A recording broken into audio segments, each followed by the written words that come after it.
ఒక రాజ్యాంగం ఉండాలి, రాజ్యాంగాన్ని రచించడానికి ఒక దళితుడే చైర్మన్గా ఉండాలని డాక్టర్ బాబాసాహెబ్ అంబేద్కర్ను ఆ రాజ్యాంగం రచనకు చైర్మన్గా పెట్టి ఒక అద్భుతమైన రాజ్యాంగాన్ని ప్రపంచ దేశాల ముందు తలెత్తుకొని నిలబడే విధంగా ఒక గొప్ప రాజ్యాంగాన్ని దళితుడు ఈ దేశంలో మనకిచ్చిండు. అందులో ఓటును ఆయుధంగా మార్చిండు. తన జాతి ఎక్కడైతే వివక్షకు లోనవుతుందో, ఎక్కడైతే వాళ్ళు నిరాశ్రయుల నిరాదరణకు గురవుతున్నారో వాళ్లకు ఓటు హక్కు కల్పించడం మొట్టమొదట వాళ్ళకి ఇచ్చిన ఆయుధం. అదేవిధంగా ఓటు హక్కు ఇవ్వడం ద్వారా దళితులు గిరిజనులు బాగుపడతారనే నమ్మకం లేకపోవడం వల్ల, లెవెల్ ప్లేయింగ్ ఫీల్డ్ ఈక్వల్గా లేకపోవడం వల్ల ఒక దళితుడు ఒక దొర పెరిగిన వాతావరణం నివాస ప్రాంతం భిన్నంగా ఉండడం వల్ల దొరలకు అందుబాటులో ఉన్న విద్య కానీ ఆర్థిక పరిస్థితులు కానీ దళితులకు లేకపోవడం వల్ల తక్కువ మార్కులు వచ్చినా కానీ వాళ్ళకి విద్య ఉద్యోగ రాజకీయ అవకాశాలు, ఎందుకంటే చట్టసభలలో గెలవాలంటే ఆనాడే అంబేద్కర్ గారు గుర్తించిండ్రు ధన ప్రభావం ఉంటుంది, దొరల ప్రభావం ఉంటుంది, ఆధిపత్యం ఉంటుంది అని చెప్పి ఆనాడు SC ST reservations in assembly, STS reservations in Lok Sabha ఇట్లా రిజర్వేషన్లు ఇచ్చి ఆనాడు డాక్టర్ బాబాసాహెబ్ అంబేద్కర్ గారు మొట్టమొదట ఓటు హక్కు ఇచ్చిండు. వాళ్ళని పాలించే వాళ్ళను సేవకులుగా నియమించుకోవడానికి దళితులకు గిరిజనులకు ఓటు హక్కు ఇచ్చిండు అధ్యక్ష. రెండవది, చట్టసభలలో ధన ప్రభావంతో కుల ప్రభావంతో ఎన్నిక కాకపోవడానికి అవకాశాలు ఉన్నాయి కాబట్టి కుల వ్యవస్థ ఉన్న ఈ దేశంలో వాళ్ళకు న్యాయం జరగాలంటే చట్టసభలలో దళితుల గిరిజనులకు నిర్దిష్టమైన జనాభా ప్రాతిపదికన రిజర్వేషన్లు ఇచ్చి ఈరోజు చట్టసభలలో వాళ్ళను ఈరోజు ప్రతినిధులు చేసి ఎమ్మెల్యేలు, ఎంపీలు, రాష్ట్ర మంత్రులు, కేంద్ర మంత్రులు, రాష్ట్రపతులను చేసే పని కాంగ్రెస్ పార్టీ తీసుకున్నది. ఈ దేశానికి రాష్ట్రపతి అయినా, ఏ రాష్ట్రానికి ముఖ్యమంత్రి అయినా, ఏ రాష్ట్రంలో మంత్రులైనా ఈనాడు కాంగ్రెస్ పార్టీకి అధ్యక్షుడిగా ఒక బ్లాక్ కాంగ్రెస్ ప్రెసిడెంట్ మల్లికార్జున్ ఖర్గే గారిని జాతీయ అధ్యక్షుడిగా ఒక దళితుడిని నియమించిన పార్టీ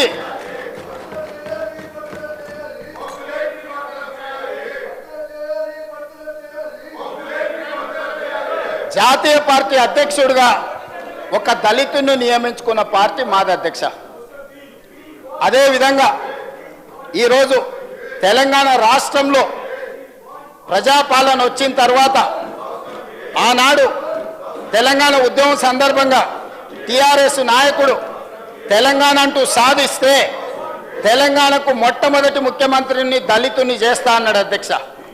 ఇది నిజమే అనుకొని దశాబ్దాల తర్వాత మాకు పాలించే పాలితులుగా కాదు పాలకులుగా మారతామని దళితులు, గిరిజనులు, ఆదివాసీలు, బలహీన వర్గాలు ఏకమై 4 కోట్ల మంది నిటారుగా నిలబడి కొట్లాడి తెలంగాణ రాష్ట్రాన్ని సాధించుకొని వందలాది మంది ఈ దళితులు, ఆదివాసీలు, గిరిజనులు ఆత్మ బలిదానాలు చేసుకొని తెలంగాణ రాష్ట్రాన్ని సాధించింది అధ్యక్ష. సాధించిన తెలంగాణ రాష్ట్రానికి బీఆర్ఎస్ నాయకులు చంద్రశేఖరరావు గారు ఇచ్చిన మాట ప్రకారం దళితుని ముఖ్యమంత్రి చేస్తాడని ఆ దళితులు ఎవరో అదృష్టవంతుడని మేము అందరం అనుకున్నాం. మా వివేకానందనో, మా కడియం శ్రీహరి గారు, లేకపోతే ఇంకెవరైనా, లేకపోతే డాక్టర్ విజయ రామారావు గారు, ఇలాంటి వాళ్ళు చాలామంది వాతోళ్ళు ఉండే. డాక్టర్ చంద్రశేఖర్ వికారాబాద్, అతనికి ఎన్నోసార్లు చెప్పిన చంద్రశేఖరరావు గారు నిన్నే మొదటి ముఖ్యమంత్రిని చేస్తారు డాక్టర్ సాబ్ అని మీకు తెలుసు, తమరి ప్రత్యర్థి. ఆయన అదే ఆశలో, అదే భ్రమలో, ఊహల పల్లకిలో వాళ్ళు విహరించారు. కానీ తెలంగాణ రాష్ట్రం వచ్చినాక చంద్రశేఖరరావు గారు ఆ మాటను ఒక్కటే మాటతో కొట్టేసింది. ఏమని?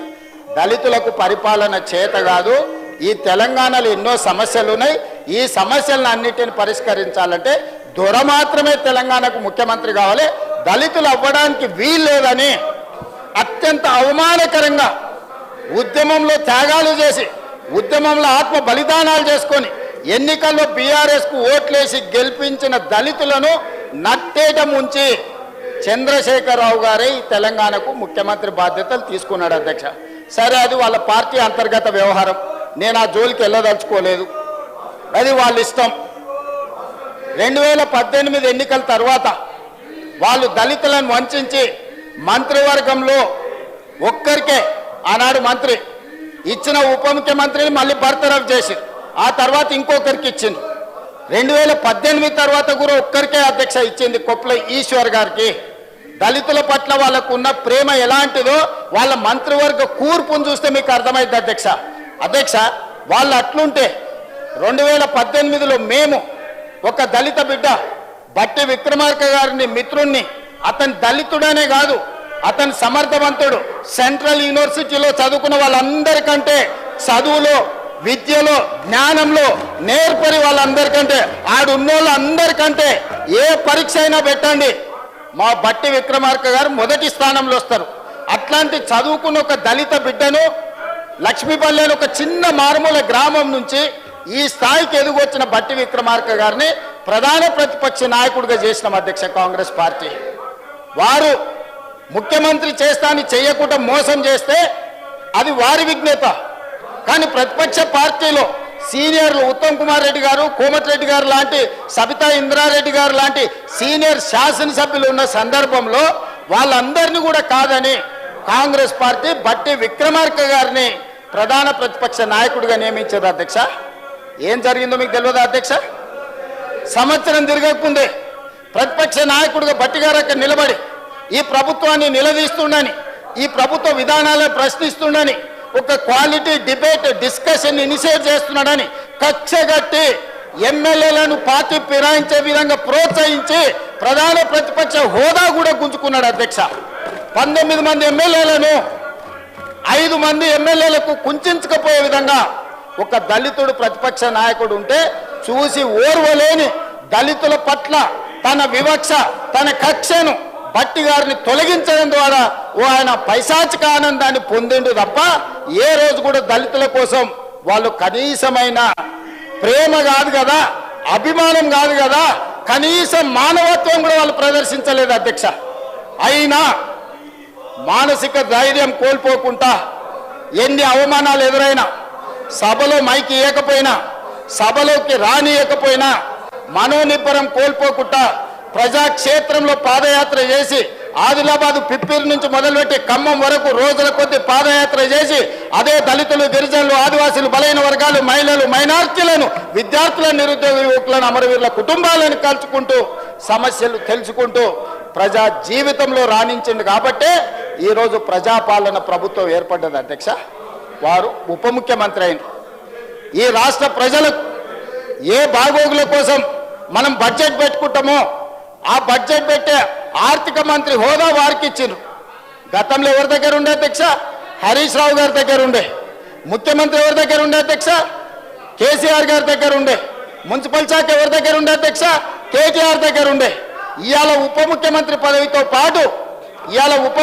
పదవితో పాటు ఆనాడు దొరలు నివసించిన గడిలో ఈరోజు పేదలకు ఈరోజు బట్టి విక్రమార్క గారు నివసించి ప్రతిరోజు నిత్యం పేదలు దర్శించుకోవడానికి, లోపలికి రావడానికి, కలవడానికి అవకాశం కల్పించి గేట్లు బార్లా తెరిస్తే ఆనాటి ఆర్థిక మంత్రి ఈనాటి ఆర్థిక మంత్రిని అవమానించే విధంగా బడ్జెట్ ప్రవేశపెడితే నీకు చేత కాదు, నీకు అవగాహన లేదు, నువ్వు నడపలేవు.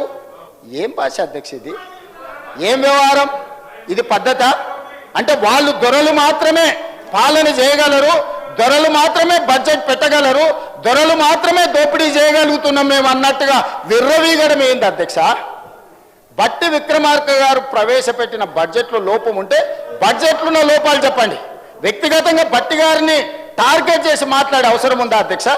అంటే ఈరోజు ముఖ్యమంత్రి ఇవ్వలే, ప్రతిపక్ష నాయకుడు హోదా ఉండనివ్వలే, ఇవాళ ఉప ముఖ్యమంత్రిగా బడ్జెట్ ప్రవేశపెడితే ఆ బడ్జెట్ను అవమానించే విధంగా, ఆ మనిషిని అనుమానించే విధంగా ఈ రోజు వీళ్ళ వ్యవహార శైలి ఉన్నది అధ్యక్ష. ఇది తెలంగాణ సమాజానికి మంచిదాన్ని నేను అడుగుతున్నా అధ్యక్ష.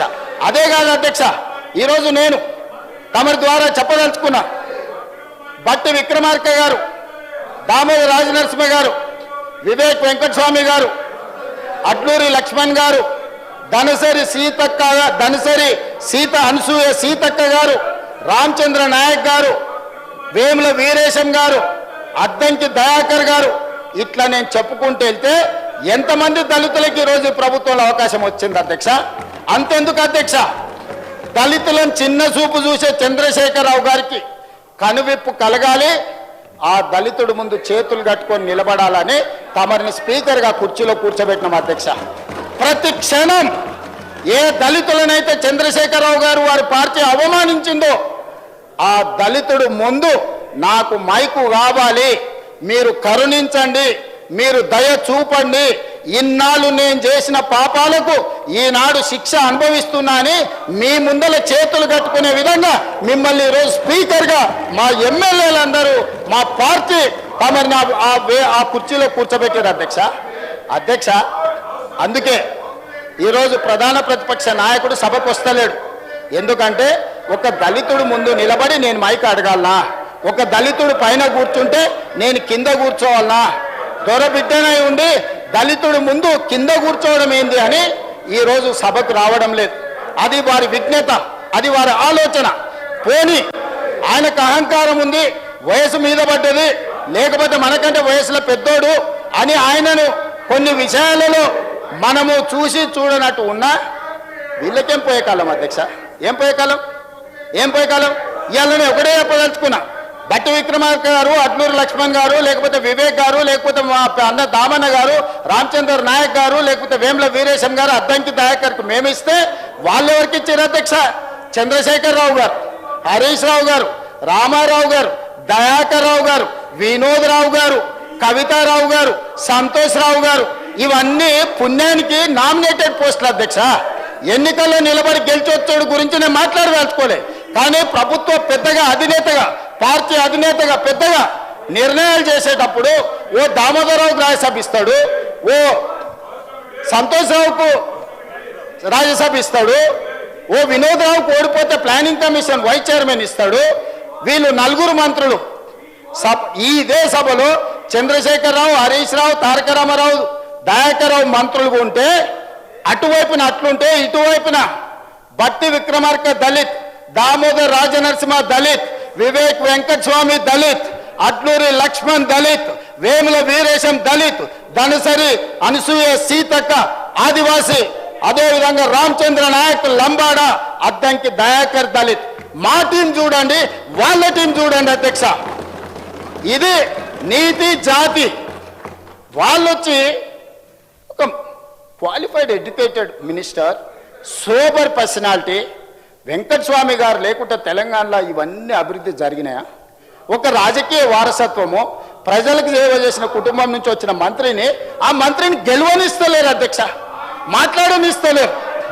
అంటే స్పీకర్గా తమరు సభను నడపలేరని వాళ్ళ పోడియంలో కూర్చున్న దాని వెనకాల రాజకీయం లేదు అధ్యక్ష, రాజకీయ కుట్ర ఉన్నది. ఒక దళితుడు స్పీకర్గా ఈ సభను నడపలేడు, దళితుడు సభనే